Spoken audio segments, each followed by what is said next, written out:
जय हिंद जय हिंद। जय हिंद एवरीवन।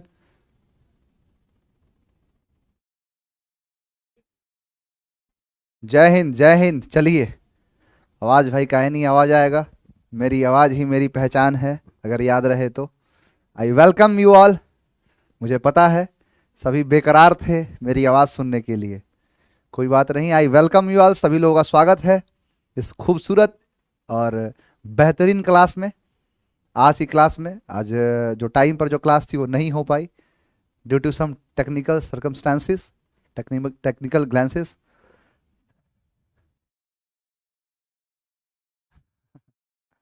सर, तब आपकी आवाज़, मेरी आवाज़ तो मेरे पास है, लेकिन टेक्निकल प्रॉब्लम की वजह से मेरी आवाज़ आप तक नहीं पहुंच पा रही थी। क्योंकि हमारी आवाज़ आप तक पहुंचाने के लिए टेक्नोलॉजी का सहारा लेना पड़ेगा, और टेक्निकल प्रॉब्लम आएगी तो टेक्नोलॉजी काम नहीं करेगा, जिससे हमारे जो आवाज़ है वो आप तक पहुंच नहीं पाएगी। चलिए, सभी लोगों का स्वागत है, वेलकम। चलो, देखो, बहुत सारे बच्चों के जो मैं इसके पहले वाले क्लासेस को लेके चल रहा हूँ। पहली बात, यानी जो पहले का जो क्लास है, यानी पहले क्लास का मतलब है जो फ्राइडे को जो क्लास नहीं हो पाई थी, जो फ्राइडे को क्लास नहीं थी पहले, उसको हम देखेंगे। उसके जो कॉन्सेप्ट थे, क्योंकि उसमें हम छूट गए थे, मैं आज इस वजह से ही जो हमारा ऑफलाइन जो बैच है उसमें नहीं पढ़ाया आगे की चीज़ें, क्योंकि आपका पहले वाला पार्ट कवर नहीं हुआ था। हाँ जी। चलो, हम पढ़ने लग रहे थे परफेक्ट के बारे में, यानी चल रहा था, बहुत ही खूबसूरत हमारा बैच चल रहा है ये, प्रेजेंट परफेक्ट, यानी प्रेजेंट परफेक्ट टेंस के बारे में हम सीख रहे थे। मैंने आपको सारे स्ट्रक्चर बता दिए, कैसे स्ट्रक्चर होंगे, जो आपके स्ट्रक्चर्स कैसे बनाए जाएंगे, इसके बारे में सब कुछ बता चुका हूं, सारी चीजें A to Z बता चुका हूं। प्रेजेंट का मतलब होता है हैज, V5, हैव, V1, इसके पहले सब्जेक्ट, और परफेक्ट का मतलब V3। ये सारी बातें आपको बता चुका हूं। नॉट लगाना है तो एक्सलरी वर्ब में लगेगा, तो हैज प्लस नॉट, इसको इतना बड़ा ना लिख के सिर्फ क्या लिख दो, हैजेंट, या फिर haven't, plus V3 plus object, बन गया। मैंने कहा has, have plus subject plus V3 plus object, question mark. अब यहां पर लिख दिया हैजेंट, haven't plus subject plus V3 plus object, question mark. और ये जो दो चीजें हैं इनको लिया एक साथ, और इनको सेम चीज इनके साथ कुछ नहीं किया, बस लगा दिया WH, WH का इस्तेमाल किया, बन गया 6 टाइप का स्ट्रक्चर। 6 टाइप का स्ट्रक्चर हो चुका है। लेकिन हम आगे पढ़ रहे थे, ध्यान देना, आगे हमको स्पेशली चीजों के बारे में सीखना है। जैसे कुछ हेडिंग बनाओ और कुछ स्पेशल चीजों के बारे में सुनो। मैंने ये कहा, देखो, 4 शब्दों को याद रखना। एक शब्द है एवर और नेवर। एवर हो गया, नेवर हो गया, जस्ट हो गया, और ऑलरेडी हो गया। ऑलरेडी, ध्यान देना, एवर है, नेवर है, जस्ट है, ऑलरेडी है। अगर ये 4 शब्द दिख जाए तो इन 4 शब्दों के बाद वर्ब आता है। इसका मतलब यह है कि पढ़ रहे हैं हम, क्या पढ़ रहे हैं, V3 के बारे में। तो मैं अगर लिख दिया V3 तो यह मत कहना कि सिर्फ और सिर्फ V3 आएगा, ऐसा नहीं है। मैंने ये लिखा कि इन शब्दों के बाद जब भी वर्ब आएगा तो इनके बाद आएगा, इनके पहले नहीं आएगा। अब जैसे देखो, यहां पर क्वेश्चन क्या है दिखाता हूं। देखो, क्वेश्चन पूछा गया, एग्जाम का क्वेश्चन है ये। क्वेश्चन क्या पूछा है कि it is the first time that I have eaten ever chicken. यानी यहां पर मैंने क्या बोला है, एवर है, नेवर है, जस्ट है, ऑलरेडी है। अगर इनका इस्तेमाल किया जाता है तो इनके बाद वर्ब का इस्तेमाल किया जाएगा, इनके पहले नहीं। तो it is the first time that I have eaten, I have eaten नहीं कि I have ever eaten, I have ever eaten chicken. हाँ, कोई भी वर्ब आएगा इसके बाद ही आएगा, एवर के बाद ही आ सकता है। तो इसीलिए क्या होगा, एवर ईटेन, न कि eaten ever, option number C. Clear?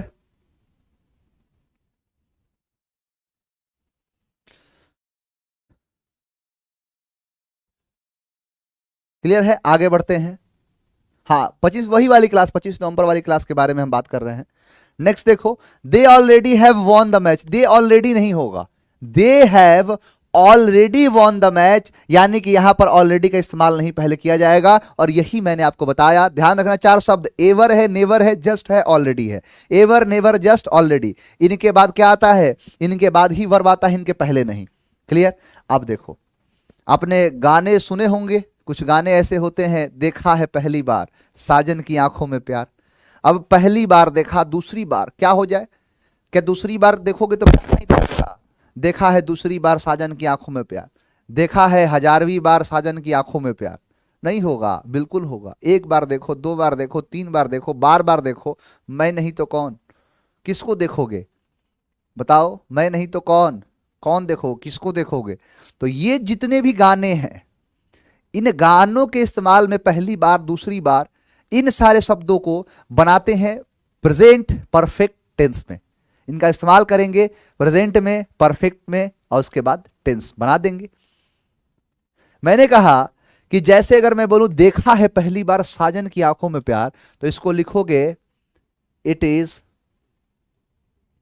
It is, या दिस इज कर दो। This is the first time, this is the first time I have seen, I have seen the love in the eye of my beloved। इसका मतलब यह है कि देखा है, it is the first time, ये पहली बार है जब मैंने देखा है, लव, प्यार, इन द, आंखों में, किसके? अपने साजन के, यानी अपने साजन की आंखों में पहली बार देखा है प्यार। तो ये सारे जो शब्द हैं, इन सारे शब्दों को, इस तरीके के जितने भी सेंस आते हैं, इनको हम इस्तेमाल करते हैं। और कहीं ना कहीं आप देखोगे तो देखो यहां पर आया है it is the first time, it is the first time, यानी कि it is the first time, first time हो गया। It is the second time, it is the third time. यहां कह रहा है कि दैट आई हैव, तो क्या हो गया कि it is the first time हो, this is the first time हो, सेकेंड टाइम हो, इन सब के बाद हम V3 का इस्तेमाल करते हैं। इसको चाहो तो इसको आप लिख सकते हो कि दिस हो या इट हो।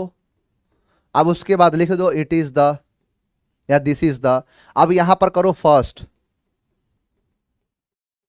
सेकेंड, डॉट डॉट डॉट कर लो, या फिर ओनली कर दो, लास्ट कर दो। अब इसमें लास्ट भी आ जाएगा, फर्स्ट हो गया, सेकंड हो गया, लास्ट हो गया, मोस्ट हो गया, मोस्ट हो जाएगा।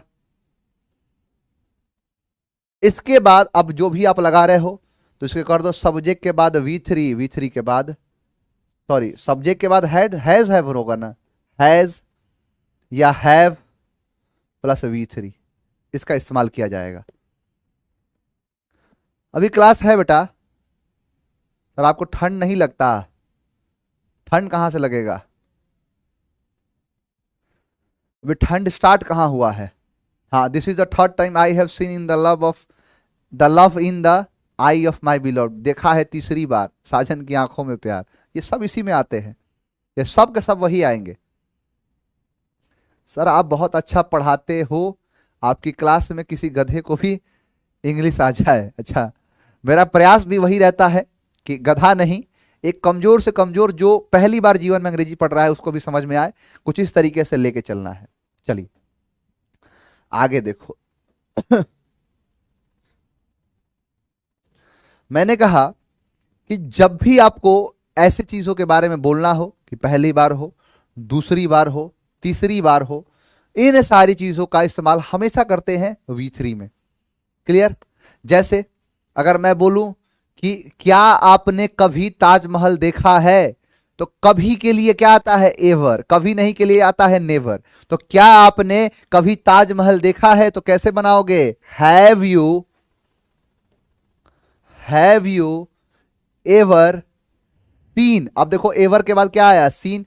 कभी नहीं होता तो नेवर सीन, मैंने कभी नहीं ताजमहल देखा है, I have never seen the Taj Mahal. तो have you ever seen the Taj Mahal? Question mark.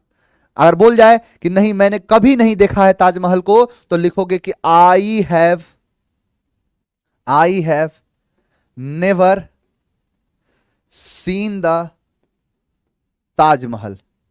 I have never seen the Taj Mahal, ऐसे बनाएंगे इसको। क्लियर है? चलिए आगे आगे बढ़ेंगे। चलो अब देखो, जैसे ध्यान देना, एग्जाम का टिपिकली एग्जाम के क्वेश्चन को, टॉपिक को लिखा रहा हूं, बड़ा ध्यान से समझना। मैं अगर कहूं कि मैंने लिखा यहां पर सब्जेक्ट, और सब्जेक्ट के बाद मैंने लिख दिया V2 प्लस ऑब्जेक्ट। अब लड़का क्या देखता है कि लड़का देखा कि सब्जेक्ट के बाद V2 है प्लस ऑब्जेक्ट है, तो सीधा सोचता है कि सर सब्जेक्ट के बाद हेड लगाते हैं और हेड के बाद V3 लगाते हैं प्लस ऑब्जेक्ट लगा देते हैं। मैं इसको डिनाई नहीं कर रहा हूं, इसको बिल्कुल सही मान रहा हूं कि यहां पर ऐसे किया जाता है, ये सही है। लेकिन सतर्क, सावधान, सचेत रहना। मैंने कहा सब्जेक्ट है और सब्जेक्ट के बाद V2 प्लस ऑब्जेक्ट हो जाए और चुपके से लगा दे यहां पर सिंस, सिंस का इस्तेमाल कर दे। अब सिंस यहां चुपके से लगाया तो अब ध्यान देना कि इसके बाद आ जाता है हैज या have plus V3 plus object, और इसका सेंस क्या आता है कि जब से मैंने उसे देखा है तब से मैंने कुछ नहीं खाया है। जब से, सिंस का मतलब क्या होगा? जब से मैंने उसको देखा है, जब से मैं उसको देखा हूं, ना मुझे भूख लग रही है, ना प्यास लग रही है, ना चैन आ रहा है, ना करा रहा है। जब से मैंने अंग्रेजी पढ़ना शुरू किया है, मैं कोई चीजों में परेशान नहीं होता हूं। अब देखो, जब से since subject plus V2 plus object, कहना है कि जब से मैंने उसे देखा है, तो लिखो सिंस आई सॉ हर या him, since I saw her या हिम। अब है सब्जेक्ट हैज प्लस हैव या नॉट, यानी सब्जेक्ट हैज हैव, तो क्या कर दोगे? Since I saw her, I have not eaten anything, यानी जब से मैंने उसे देखा है तब से मैं कुछ नहीं खाया। इसका मतलब यह है कि सिंस आई सॉ हर या since I saw him, I haven't eaten anything, मैंने कुछ नहीं खाया है, ये होता है। अब यहीं से आपका, अब लड़का सोचता है क्या कि सिंस का इस्तेमाल सिर्फ प्रेजेंट परफेक्ट कॉन्टिन्यूअस टेंस में, पास्ट परफेक्ट कॉन्टिन्यूअस टेंस होता है? सिर्फ नहीं होता है, परफेक्ट जहां जहां लगा होता है तहां से होगा ये। अब यहीं से अगर मैं एक सवाल पूछूं आपसे कि मैं 2 दिन से, 2 दिन नहीं दिनों हो जाएगा, 2 दिनों से तुमको देख रहा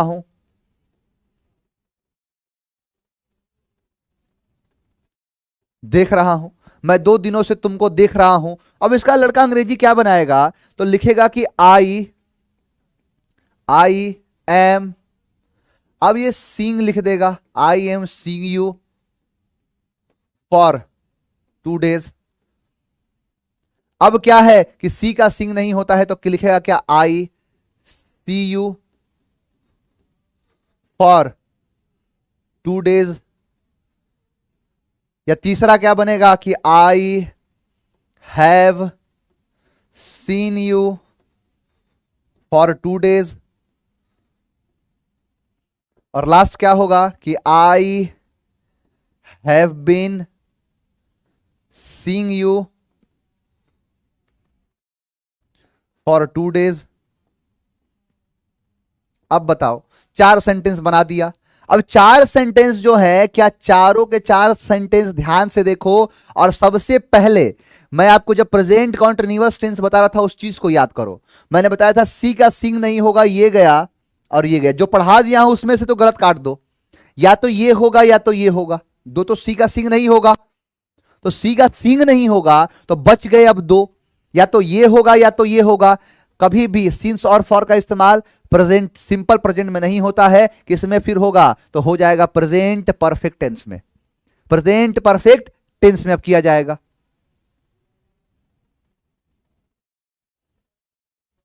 तो इसका मतलब यह है कि इसका इस्तेमाल किसमें करते हैं? प्रेजेंट परफेक्ट टेंस में। तो किसी भी प्रेजेंट परफेक्ट टेंस में आप सिंस और फॉर का इस्तेमाल देखना, तो बिदक मत जाना, कभी बिदक मत जाना, क्योंकि इसमें इस्तेमाल किया जाता है।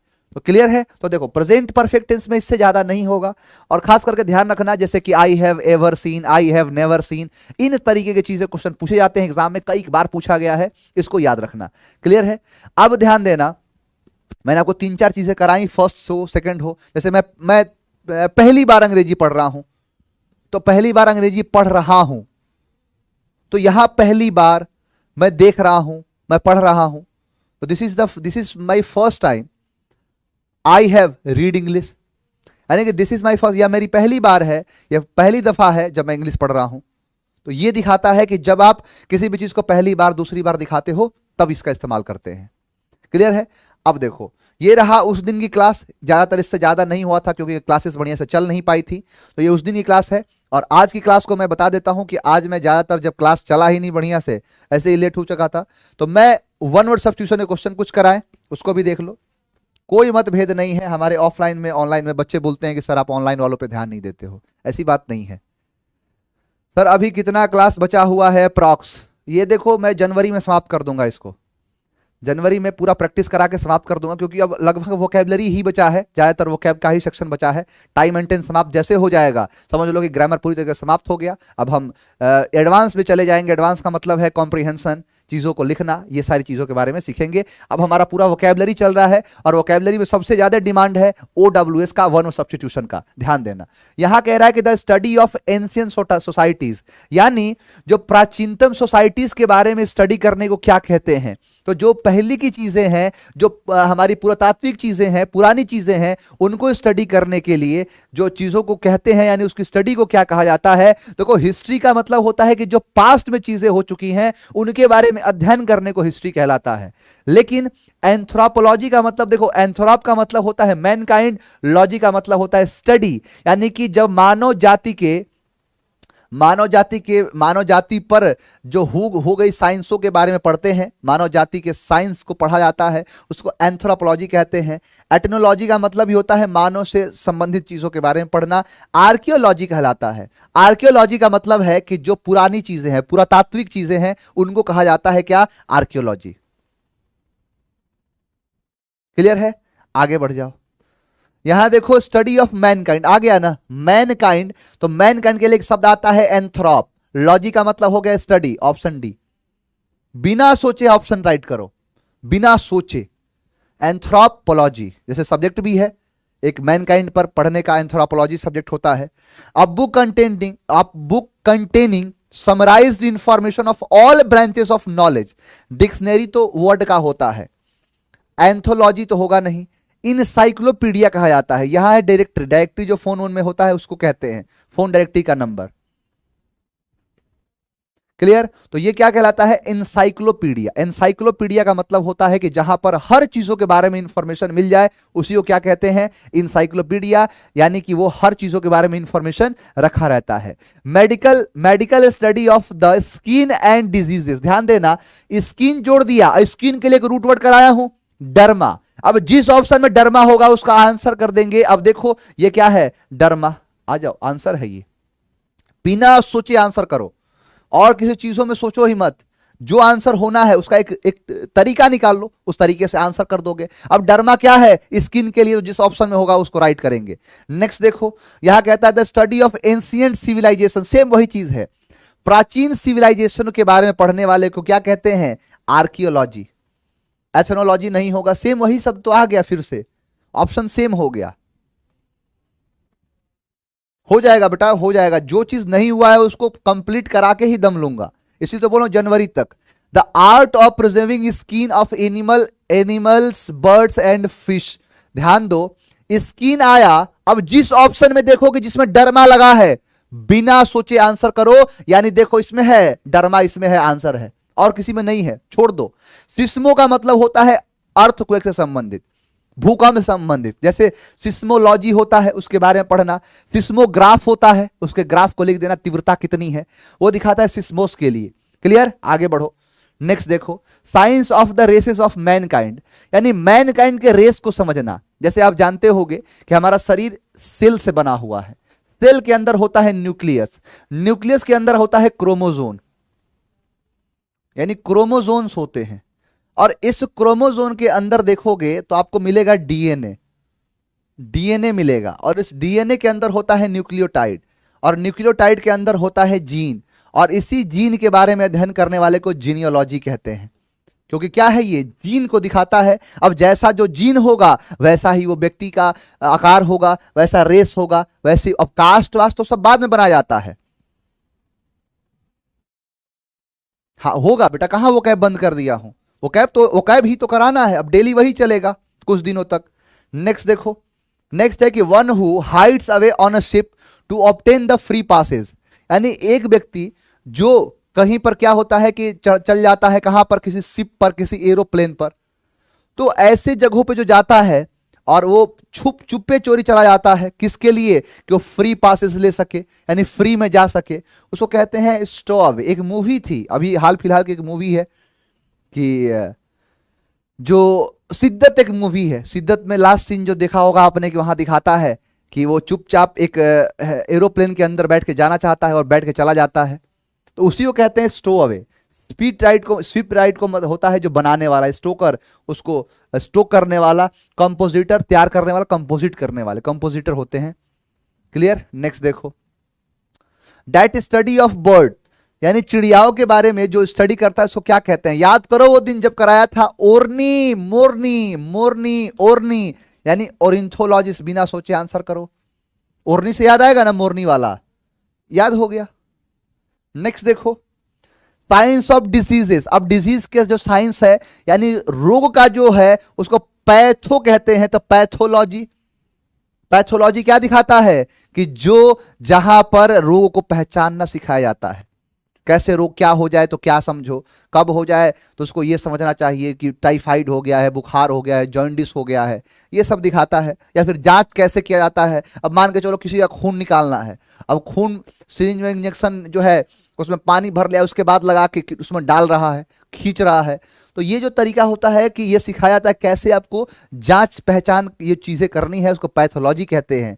नेक्स्ट है आपका the art of beautiful hand writing. देखो, हैंड राइटिंग हो या फिर किसी भी लिखावट के लिए ग्राफी का इस्तेमाल किया जाता है। जैसे सिस्मोग्राफ, सिस्मो के बारे में ग्राफ करेगा, और कार्डियोग्राफ, कार्डियो के बारे में यानी दिल के बारे में जो ग्राफ करेगा, तो उसे कैलीग्राफी कहते हैं। यानी कि जो अच्छी चीजों को लिखना सिखाए, जो अच्छी चीजों के बारे में बताए, वही क्या कहलाता है, कैलीग्राफी कहलाता है। आगे बढ़ते हैं, नेक्स्ट देखो, नेक्स्ट है ड्राइंग और मेकिंग द मैप्स। मैप के जो डिजाइनर होते हैं, मैप तैयार करने वाले को कार्टोग्राफर कहते हैं। देखो, जियोग्राफी तो नहीं होगा, जो फिजिकल स्ट्रक्चर पढ़ते हैं। रॉक के और सॉइल के बारे में पढ़ा जाता है, उसको जियोलॉजी कहते हैं। एटलस में क्या होता है, जहां पर मानचित्र होता है, ये सब खान साहब आपको बताए होंगे। नेक्स्ट देखो, the person who loves women kind, जो वुमेन को माने, जो ये समझे कि women are equal to men, यानी जो वुमेन है वो एकदम मेल यानी मैन के बराबर है, मेन के बराबर है, उसको कहते हैं फेमिनिस्ट। इफेमिनेट कर देना यानी डिवेस कर देना। फिलोगाइनिस का मतलब होता है महिलाओं से प्रेम। फिलेंडरर का मतलब होता है जो एक ऐसा व्यक्ति जिसके शादी तो हो गई है जिसका, लेकिन उसके बावजूद भी दूसरों के साथ संबंध बना रहा है, उसको फिलेंडरर कहते हैं। फिलेंडरर है ये। आगे बढ़ जाएं, नेक्स्ट देखो, नेक्स्ट है आपका the study of sun moon stars planets, यानी जो सन के, मून के, स्टार्स के, प्लैनेट्स के बारे में जो पढ़ते हैं उसको देखो। एस्ट्रो का मतलब होता है अंतरिक्ष, एस्ट्रोनॉमी कहलाता है। आपने सुना होगा दो शब्द, एस्ट्रोनॉमी और एस्ट्रोलॉजी। ये एस्ट्रोलॉजी और एस्ट्रोनॉमी दोनों एक जैसे शब्द लग रहे होंगे। एस्ट्रोनॉमी का मतलब होता है अंतरिक्ष के बारे में पढ़ना, और एस्ट्रोलॉजी का मतलब होता है कि ज्योतिष के बारे में पढ़ना। एस्ट्रोलॉजिस्ट होते हैं यानी ज्योतिषी। लेकिन वो भी देखोगे तो ये दिखाएंगे शनि की साया है, मंगल की माया है, इस पर राहु भारी है, इस पर बुध भारी है, इस पर ये भारी है, इस पर वो भारी है। ये सब दिखाता है एस्ट्रोनॉमी में, सॉरी एस्ट्रोलॉजिस्ट में। एस्ट्रोलॉजिस्ट जो होते हैं एस्ट्रोलॉजी में दिखाते हैं। और ये सब होता है जैसे अंतरिक्ष, जब आप जैसे क्या बोलते हैं, कॉस्मोस के बारे में पढ़ोगे, अंतरिक्ष के बारे में, यूनिवर्स के बारे में पढ़ोगे कि ये है मिल्की वे, ये है ये प्लेनेट, ये है वो प्लेनेट, सूरज अपने कौन सी अवस्था में है, ये सब चीज़ों पढ़ने को एस्ट्रोनॉमी कहते हैं। नेक्स्ट वर्ड है आपका द स्टडी ऑफ इंसेक्ट, याद है ना, एंटोमोलॉजी। एंट से याद रहेगा एंटोमोलॉजी, आंसर है।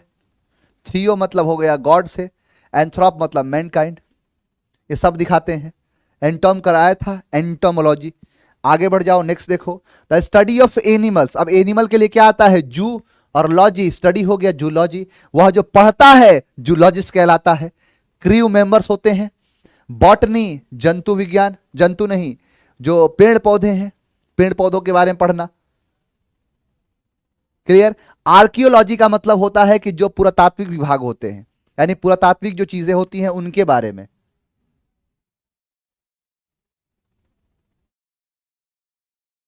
हाँ वनस्पति, बिल्कुल वनस्पति विज्ञान, हाँ बिल्कुल बॉटनी के अंदर वनस्पति चीजें आती हैं, हाँ बिल्कुल वनस्पति बॉटनी कहलाता है। नेक्स्ट देखो, नेक्स्ट है द स्टडी ऑफ अर्थक्वेक। मैं बताया हूं ना अर्थक्वेक कहीं भी आएगा सिस्मोस आएगा, ये रहा। आंसर कर दो, बिना सोचे आंसर करो, क्योंकि आपको इतना चीजों को समझ लेना है कि जैसे देखो उससे रिलेटेड मिला चाप दो तुरंत। बताया हूं एक रूट वर्ड से आप सैकड़ों क्वेश्चन कर ले जाओगे। अब सिस्मोस कहीं भी दिखे अर्थक्वेक से संबंधित होगा। सिस्मोलॉजी अर्थक्वेक के बारे में पढ़ना। सिस्मोग्राफ उसके ग्राफ के बारे में पढ़ना, कहां कितनी तीव्रता आई है। क्लियर। आगे बढ़ो, नेक्स्ट देखो science dealing with a bird's life. अब बर्ड के लिए बताया हूं ओरनी मोरनी, बर्ड्स के लिए है, आंसर है ऑर्निथोलॉजिस्ट। आगे बढ़ते हैं, नेक्स्ट देखो the study of rocks and soil. अब देखो रॉक्स के बारे में और सॉइल के बारे में पढ़ने को जूलॉजी कहते हैं, जूलॉजी। और एक होता है ज्योग्राफी, जो ग्राफ यानी उसके स्ट्रक्चर के बारे में जितने भी लाइन खींचे हुए हैं उनके बारे में पढ़ना, उसको ज्योग्राफी कहते हैं। ये खास करके आता है क्या, जो रॉक्स चट्टानों के और सॉइल मिट्टियों के बारे में पढ़ने को जूलॉजी कहा जाता है। नेक्स्ट वर्ड है आपका स्टडी ऑफ स्नेक्स। अब स्नेक्स के लिए क्या आता है, ऑफियोलॉजी। ऑफियोलॉजी का मतलब होता है स्नेक्स के बारे में अध्ययन करना। चलिए, तो आई होप जितना सिखाया समझ में आया होगा, जितना भी पढ़ाया बहुत बढ़िया से चीजें समझ पाए होंगे, देख पाए होंगे। और यही था, ज्यादा नहीं, थोड़ा सा फास्ट चल गया, कोई बात नहीं। जहां पर प्रॉब्लम हो वहां पर वीडियो को फिर से देख लेना और फिर से समझ लेना।